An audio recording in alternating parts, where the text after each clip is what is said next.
Welcome to Perspectives, a special presentation of the Power of the Patient Project. Today's guest is Michael Sorensen. And now, here is your host, Charlotte Grinnell. Hi, I'm Charlotte Grinnell, and welcome to Perspectives presented by the Power of the Patient Project. My guest today is Michael Sorensen. Michael Sorensen is a business executive by day and a best-selling author, speaker, and relationship coach by night.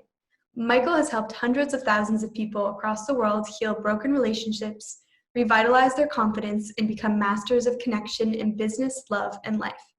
Michael is the author of Amazon's best-selling book, I Hear You, the surprisingly simple skill behind extraordinary relationships. His book has earned over 8,000 five-star ratings, won numerous awards, and has been translated into over 12 languages. He has since been invited to speak at some of the world's largest organizations, had his work featured in major media outlets, and has been a guest on countless radio and podcast shows. So welcome, Michael. Thank you so much for joining us today. Yeah, thanks for having me. So just to dive into it, could you tell us a little bit more about your book, I Hear You, and why the way that we speak to one another really does make a difference? Absolutely.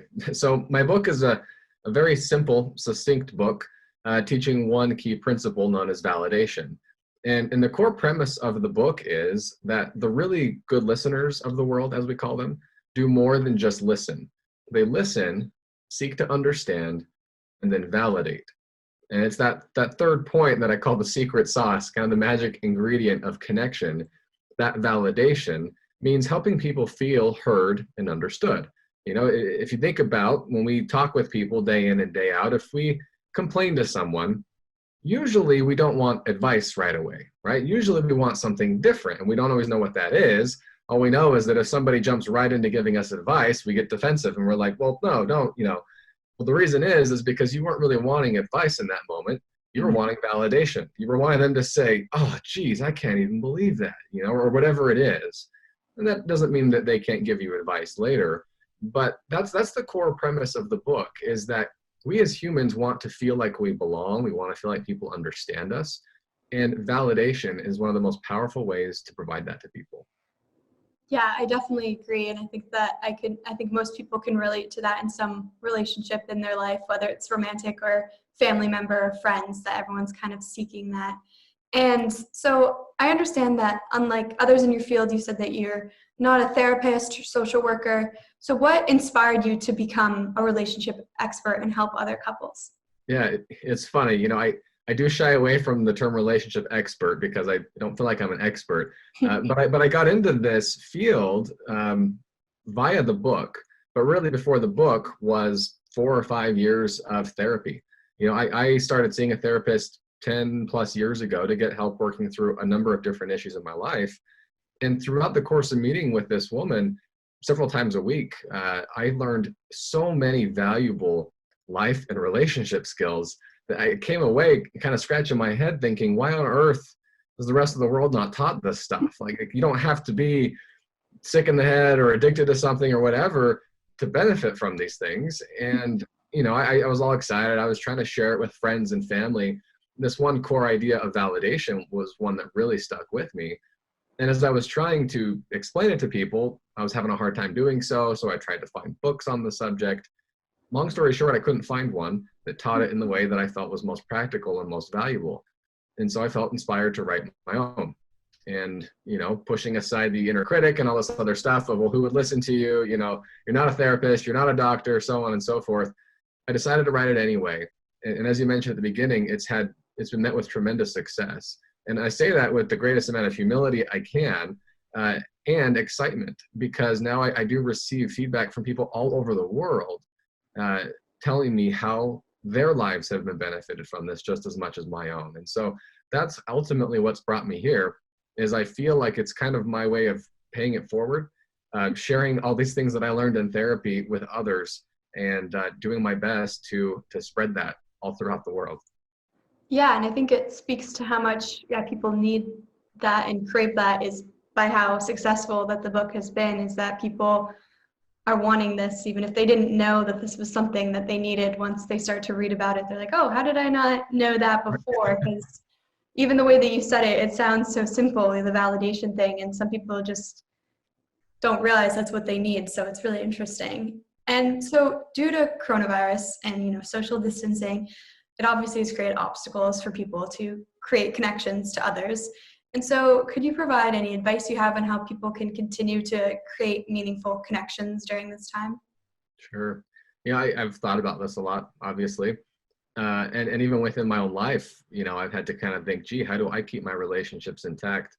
I don't suggest that I can relate to or understand what everybody listening to this might be going through. Obviously, everyone, we're on a spectrum, right? For some people, the COVID pandemic hasn't been that big of a deal. To others, it's completely upended their lives. Yeah. And I think that's an important thing to remember as we try to continue to build and maintain relationships is we don't always know what other people are going through. We don't always know how this is affecting them. And often what we do know is that it is affecting them or that it is affecting our relationships. I'll give you an example, just personal example. I have a very close, tight-knit family. I have 5 siblings, 4 brothers, 1 sister, loving parents. I mean, we're very close. I'm very grateful for them. With the pandemic, we obviously had to keep our distance, and we weren't getting together nearly as often as we were. And when we were getting together, it was outside at a park and everybody sitting 6 feet away from each other. And it was just it started to create this weird dynamic where, previously you never questioned the love that we had for each other. But then after several months of this, people started to feel like, gee, do you not like me? It's like they come in to get close and I back up or they back up or whatever. It's just this weird, like that should not happen in human connection. And there's all of these, like almost like subconscious triggers that are firing saying they don't like you, or there's something wrong or whatever. And so what I've had to do myself is just get more vulnerable with those that I love, family and friends, and even some coworkers, and if I can feel a rift forming, I'll just call them up and just say, hey, I'm feeling like there's this divide lately. This pandemic is messing everything up, and of course they'll nod their heads and they'll say, yeah, seriously, right? And just say, I want you to know I still care about you. I hope that none of this has come across as me not wanting to be around you or me not, caring about you or whatever. Just calling it all out, shining the spotlight on it, and being a little vulnerable has made a world of difference in my relationships. And I've seen that help mend a lot of those. They're not perfect. They're never going to be perfect. Yeah. But that part is very helpful, that vulnerability piece. And then the second piece, like we mentioned at the beginning, is validation. Validate, validate, validate. If you see somebody in your life that is struggling with something, let's say it's a single parent, and you can just see the toll that homeschool plus work plus everything is putting on their lives, you can volunteer some validation and just say, I can't even imagine what you're going through. That must be so difficult to have to juggle X, Y, and Z, da, da. And I guarantee you, if you validate them like that, you're going to get just an outpouring of love and appreciation from that person. They're going to say, oh my gosh, you have no idea, or thank you, like, yes, I'm so overwhelmed, right? Those are all common responses to sincere validation because it's connection. It's saying to the other person, I see you, I hear you, I understand what you're going through. And few things in this life feel better than receiving that from another human. Yeah, and this is kind of a random question that I'm having as you're talking. Is there ever confusion that people are afraid that when they validate someone, it will come across as like kind of pitying them, and that confusion of that? And like how do you make sure that it's not that? Yeah, super happy you asked that because sometimes it can. And I talk in the book about the difference between sympathy and empathy. Sympathy is that pitying kind of standing on the outside of a hole, looking down at someone and saying, oh, you poor thing. That must be so hard for you down there. Good luck, and I'm going to go move on with my life, right? That's sympathy. And while it has its place in certain instances, it's not very connecting. Yeah. Empathy, on the other hand, is climbing down into the hole with the person and saying, it's dark down here. This is hard. This is scary. And you don't have to wallow in pity with them, right? You can still say all of that. And would you like some help out? Like I can get a ladder, I can have someone drop a rope down, whatever it is. And so when it comes to validating people, you want to make sure that it is coming out of sincere empathy and sincere care for somebody. And sometimes it does come down to the word choice. If you say, oh, that must be so hard for you, it can feel a little sympathetic versus just saying, oh, that is so hard. It's a Yeah. simple word choice, right? But one is a little more sympathetic, outside looking in, and the other is more empathetic, just saying, whew, this is hard, and you can follow that up with a question. What are you going to do? That question of what are you going to do shows a tremendous amount of respect versus what a lot of us will do, which is say, well, you should you should do this. Have you thought of that? And that starts to feel a little more, not quite disrespectful, but just a little disconnected. Yeah, I definitely agree.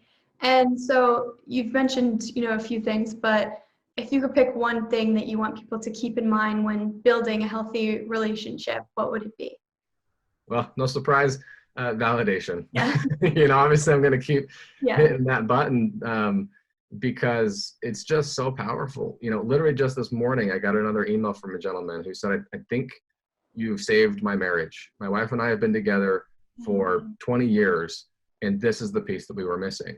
And a few days prior, somebody emailed me and said that they were dealing with a difficulty with their 31-year-old son. They had no idea how to help him through an addiction that he was dealing with. Read the book, tried it, and oh my gosh, it turned the relationship around with just one conversation. So I really keep hitting that, not to be self-serving, but obviously I'm passionate about it. I wrote a book about it. I mean, I speak on it because for as simple as a practice as it is, it's incredibly versatile, not only in your romantic relationships, but in your business relationships. I manage a team of 30 plus people, and I use validation every day. It's my most go-to tool. If someone's upset with me, if someone's stressed about work, if someone doesn't know how to handle something, I can show better appreciation for people. It's all validation at the end of the day. And as long as it's sincere, it's powerful. Yeah, it definitely is. And I feel like I've learned so much even from this conversation, and I'm looking forward to looking into the book. And do you have a podcast as well? No, you've been on podcast. Yeah. Yeah. It's called the I Hear You podcast. So it's similar title as my book. And and it's completely free. So if listeners aren't quite ready to go out and buy the book, definitely subscribe to the podcast. And I talk about validation there, but I also talk about several other principles and skills that I learned in therapy that I don't mention in the book. So the two go hand in hand, or they're both great resources on their own. Awesome. Well, I'm looking forward to looking into those. And thank you so much for taking the time out of your day to do this interview. Of course. Thanks for the opportunity. It's great chatting with you. You too. Thank you so much. Have a great day. You too. Bye-bye.